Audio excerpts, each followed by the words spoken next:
అందరికీ నమస్కారం. 9 రోజుల పాటు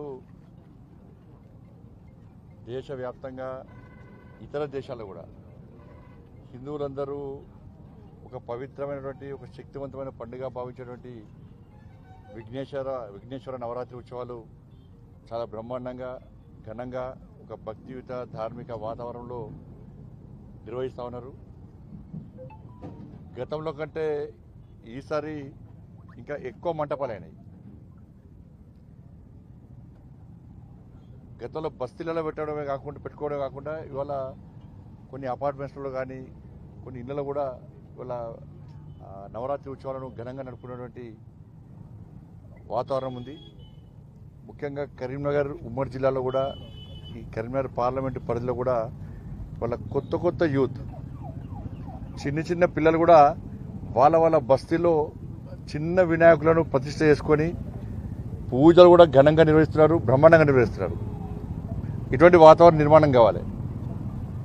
ఇలా వినాయక నవరాత్రి ఉత్సవాల యొక్క ప్రాధాన్యత ప్రత్యేకత ఏంటంటే ఆ రోజు బ్రిటిష్ వాళ్ళను ఈ దేశం నుంచి పారద్రోలని చెప్పి ఒక ఆలోచనతో హిందూ సమాజాన్ని సంఘటితం చేయాలి, దానికి ఒక వేదిక కావాలి అని చెప్పించి బాలా గంగాధర్ తిలక్ గారు అయితే ప్రారంభించారో నాటి నుంచి నేటి వరకు కూడా అదే వాతావరణంలో ఇలా దేశవ్యాప్తంగా కూడా ఈ విఘ్నేశ్వర నవరాత్రి ఉత్సవాలను జరుపుకుంటాం. మనం చాలా ప్రాంతాల్లో రకరకాల పండుగలు పోయినసారి కంటే గత 2 సంవత్సరాల తర్వాత ఈసారి ఒక భక్తి శ్రద్ధలతో ఇలా ఈసారి వినాయక నవరాత్రులు జరుగుతూ ఉన్నాయి. చాలామంది యువకులందరూ కూడా దీక్ష తీసుకున్నారు. 9 రోజుల పాటు దీక్ష తీసుకొని వాళ్ళ పూజలు నిర్వహిస్తూ ఉన్నారు. చాలామంది అక్కడిక్కడ వాగుతూ ఉంటారు, విఘ్నేశ్వర నవరాత్రులు వీళ్ళు అది చేస్తారు అని. అవన్నీ కూడా తప్పు. కొంతమంది కావాలనే ఈ పండుగల పట్ల వ్యంగ్యంగా వివరించడానికి, ఈ పండుగల పట్ల సమాజంలో తప్పు ఆలోచన కలిగించడానికి కొంతమంది ప్రయత్నం చేస్తున్నారు. ఈసారి యువత అంతా కూడా ఇలా ఒక మంచి ఆలోచన ఇస్తున్నారు. నేను చాలా బస్తీలో తిరుగుతూ ఉన్నాను. చిన్న పిల్లలు 5th class 6th class 7th class చదువుకునే పిల్లలు కూడా ఇలా వినాయక మంటపాలు ఏర్పాటు చేసుకుంటున్నారు. అంటే ఒక ఆలోచన వచ్చేది, వినాయక మంటపాలను ఏర్పాటు చేస్తే ఆ స్వామివారికి సేవ చేస్తే వాళ్ళ ద్వారా 10 మందికి స్వామివారి దర్శనం ఇస్తే 10 మందిని ఆ పూజలో పాల్గొనే విధంగా ప్రయత్నం చేస్తే కోరిన కోరికలు తీరుతాయి అని చెప్పి ఒక నమ్మకం విశ్వాసం యువతలో కూడా వచ్చింది. ఇలా ఏ పూజ చేయాలన్నా కూడా మొదట చేసేది విఘ్నేశ్వర పూజ చేస్తాం. అలాంటి విఘ్నేశ్వర నవరాత్రి ఉత్సవాలు ఘనంగా చేసుకోవాలి, భక్తి వాతావరణం చేసుకోవాలని చెప్పి ఇలా సమాజంలో ఒక మంచి ఆలోచన వచ్చింది. కాబట్టి దేశభక్తితోని ఇముడి ఉన్న పండుగ విఘ్నేశ్వర నవరాత్రి ఉత్సవాలు, విఘ్నేశ్వర నిమజ్జనోత్సవ కార్యక్రమం. కొన్ని కర్మలు ఇవాళ మంటపాలు పెరిగినాయి. ఇవాళ అందరూ కూడా ఒక ప్రశాంతమైన వాతావరణంలో నిర్వహించుకుంటున్నారు. ఇంతవరకు కూడా నాకు తెలిసి గత 10-12 సంవత్సరాల నుంచి కరీంనగర్లో ఎలాంటి సంఘటన జరగలే. అందరికి ఇవాళ హిందూ సమాజం అంతా కూడా ఒక భక్తి శ్రద్ధలతో ఈ నవరాత్రి ఉత్సవాలు చేసుకుంటున్నాం.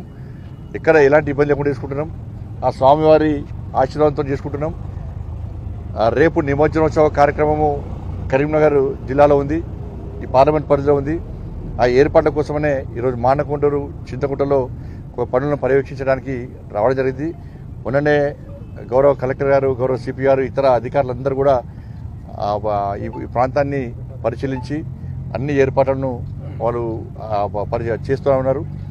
పోయినసారి కంటే ఈసారి క్రెయిన్ ఎక్కువ పెట్టడం, హైడ్రాలిక్ క్రెయిన్స్ పెట్టడం, ఈసారి స్విమ్మర్స్ పెట్టడం. ఎందుకంటే వాటర్ ఎక్కువ ఉంది ఈసారి. గతంలో వాటర్ కోసం ఇబ్బంది వచ్చేది, వాటర్ ఎక్కువ ఉంది. స్విమ్మర్స్ కూడా ఎలాంటి ఇబ్బంది కాకుండా స్విమ్మర్స్ కూడా ఈసారి ఎక్కువ పెట్టడం జరిగింది. లైటింగ్ వ్యవస్థ కానీ వాటర్ వ్యవస్థ కానీ పోయినసారి జరిగిన ఇబ్బందులను దృష్టిలో ఉంచుకొని చాలామంది సూచనలు సలహాలు తీసుకొని దీని తర్వాత మీ మీడియా సోదరులు కూడా చాలామంది వచ్చి మీకు ఎప్పుడు మీ సలహాలు కూడా అధికారులు తీసుకుంటారు. మరి అందరం కలిసిమెలిసి దీన్ని ఒక రాజకీయ కోణంతో చూడకుండా విఘ్నేశ్వర నిమజ్జనోత్సవ కార్యక్రమము ఎలాంటి ఇబ్బంది లేకుండా, ప్రజలు ఇబ్బంది లేకుండా, ఎవరికి ఏ కష్టం రాకుండా, ఇలాంటి ప్రమాదాలు జరగకుండా ఒక ప్రశాంతమైన వాతావరణంలో నిమజ్జనోత్సవ కార్యక్రమం జరుపుకోవడమే ఒక ఆలోచనతో చేస్తున్నాం. దాదాపు అన్ని ప్రాంతాల్లో కూడా ఎలక్ట్రిసిటీ ట్రాన్స్కో అధికారులు వైర్లు అడ్డం లేకుండా చూడడము, కార్పొరేషన్ అధికారులు మొత్తం శానిటేషన్ వ్యవస్థ కానీ ఇక్కడ లైటింగ్ వ్యవస్థ కానీ చూస్తున్నారు. రెవెన్యూకి సంబంధించి కూడా ఇక్కడ క్రేన్స్ ఏర్పాటు చేయడం కానీ ఇవన్నీ చేస్తూ ఉన్నారు. కాబట్టి ఫైర్ సిబ్బంది కానీ అందరూ కూడా అన్ని రకాల సిబ్బంది వాళ్ళ సమన్వయంతో వాళ్ళకి కలిసి ఏర్పాటు చేస్తున్నాం. కాబట్టి మళ్ళీ అప్పీల్ చేస్తున్నా, తప్పుడు ప్రచారాలు దయచేసి నమ్మద్దు. సోషల్ మీడియా ద్వారా ఇవాళ నుంచి నిమజ్జనం పూర్తి వరకు కూడా వినాయక నిమజ్జనోత్సవం సందర్భంగా ఒక పూజకు సంబంధించి భక్తికి సంబంధించి మాత్రమే మనం సోషల్ మీడియా ద్వారా ప్రచారం చేసుకోవాలి. వాళ్ళ కరీంనగర్లో జరిగే నిమజ్జనోత్సవం తెలంగాణ రాష్ట్ర వ్యాప్తంగా ఒక చర్చ జరగాలి. ఒక భక్తియుత ధార్మిక వాతావరణంలో ఇవాళ కరీంనగర్లో నవరాత్రులు పూర్తి చేసుకున్న విఘ్నేశ్వరుడు నిమజ్జనోత్సవ కార్యక్రమాన్ని కూడా క్రమశిక్షణతో భక్తి శ్రద్ధలతో కార్యక్రమం జరిగిందని చెప్పి ఒక తెలంగాణ సమాజానికి కరీంనగర్ నుంచే ఒక మెసేజ్ ఇచ్చే విధంగా అందరం ప్రయత్నం చేయాల్సిన అవసరం ఉంది. ఇవాళ సిపిఆర్ కూడా అన్ని రకాలుగా వారు పోలీసుకు ఆల్రెడీ సూచనలు ఇవ్వడం జరిగింది. ఎక్కడ ఎవ్వరు అడ్డుకోరు, ఎక్కడ కూడా ఎవరిని ఎట్లా ఇబ్బంది పడ్డారు. నేను కూడా అధికారులతో మాట్లాడినా ఎక్కడ ఎవరిని ఇబ్బంది పెట్టద్దని చెప్పినాక వాళ్ళు ఆల్రెడీ సమీక్ష నిర్వహించుకొని ఎక్కడ ఎవరిని ఇబ్బంది పెట్టే ప్రయత్నం చేయరు. దయచేసి వీళ్ళు చేసే తప్పుడు ప్రచారం నమ్మకండి. ఎవరికి ఏమైనా ఇబ్బంది ఉంటే సంబంధిత అధికార సమాచారం ఇవ్వండి. అది క్లారిటీ వచ్చినాకనే స్పందించాలి తప్ప వేరే ఉద్దేశం కాదు. ఇలా హిందూ ఉత్సవ సమితి కరీంనగర్ వాళ్ళు కూడా వినాయక చౌక్ టవర్ సర్కిల్లో వేదిక ఏర్పడేస్తున్నారు. అందరూ కూడా టవర్ దగ్గరికి రావడం ఆనవాయితీ. అక్కడి నుంచి నేరుగా నిమజ్జనోత్సవ కార్యక్రమం ఎవరికి వీలుంటే వాళ్ళు పోలీస్ అధికారులు ఆల్రెడీ చెప్పారు. కాబట్టి కొంతమంది మానకొండరు, కొంతమంది చింతకుంట, కొత్తపల్లి కూడా ఉన్నది. వీటికి రావాల్సిన అవసరం ఉంది. త్వరగా బయలుదేరాలి. ప్రజలందరూ ఉన్నప్పుడు ప్రజలందరూ టవర్ దగ్గర చూస్తేనే మనం అలంకరణ కానీ ఆ బ్యాండ్ మేళాలు కానీ ఇవన్నీ ప్రజలు చూసే అవకాశం ఉంటుంది. మనం రాత్రి 12 గంటలకు బయలుదేరితే మళ్ళీ వాళ్ళే చూసుకుంటారు, ప్రజల వాళ్ళు ఉండరు ఆడ. కాబట్టి ఎంత తొందరగా బయలుదేరితే దాన్ని మీ వినాయకులను, మీ యొక్క అలంకరణను, మీ యొక్క కల్చరల్ యాక్టివిటీస్ను, మీ యొక్క భక్తి శ్రద్ధలను ప్రజలు వీక్షించే అవకాశం ఉంది. కాబట్టి అట్లా అందరం ప్రయత్నం చేద్దాం. త్వరితగతిన మనం చేసే ప్రయత్నం చేద్దాం. పోయినసారి మధ్యాహ్నం 12 అయింది. కానీ ఇటువంటి పోయినసారి జరిగిన ఇబ్బందులు దృష్టి పెట్టుకొని ఇస్తారు మనం చూడాలి. కొంచెం భక్తులకు కానీ ఎవరికి ఇబ్బంది కాకుండా చూసే ప్రయత్నం చేద్దాం. అన్ని రకాలుగా సహకరించడానికి అధికారులు చాలా శ్రద్ధతోని చేస్తున్నారు. గ్రానైట్ అసోసియేషన్ వారు కూడా మేము కృతజ్ఞత తెలియజేస్తున్నాం. వాళ్ళు ప్రతిసారి క్రెయిన్లు ఇస్తున్నారు. ఈసారి కూడా క్రెయిన్లు ఇచ్చారు. ఇట్లా సహకరించే వాళ్ళందరూ కూడా వాళ్ళకు ఉదయపుగా కృతజ్ఞత తెలియజేస్తున్నాం. మళ్ళీ అప్పీల్ చేస్తున్నా, ప్రశాంతమైన వాతావరణంలో ఈ వినాయక నవరాత్రి ఉత్సవాలను నిమజ్జనోత్సవ కార్యక్రమాన్ని జరుపుకునే ప్రయత్నం చేద్దాం. ఒక మంచి సందేశం ఇద్దాం. ఒక స్ఫూర్తిదాయకమైన సందేశం సమాజానికి ఇద్దాం.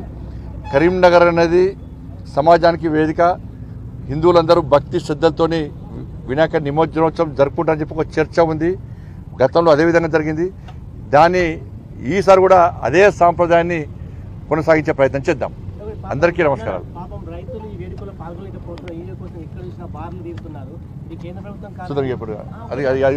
ధన్యవాదాలు అన్న.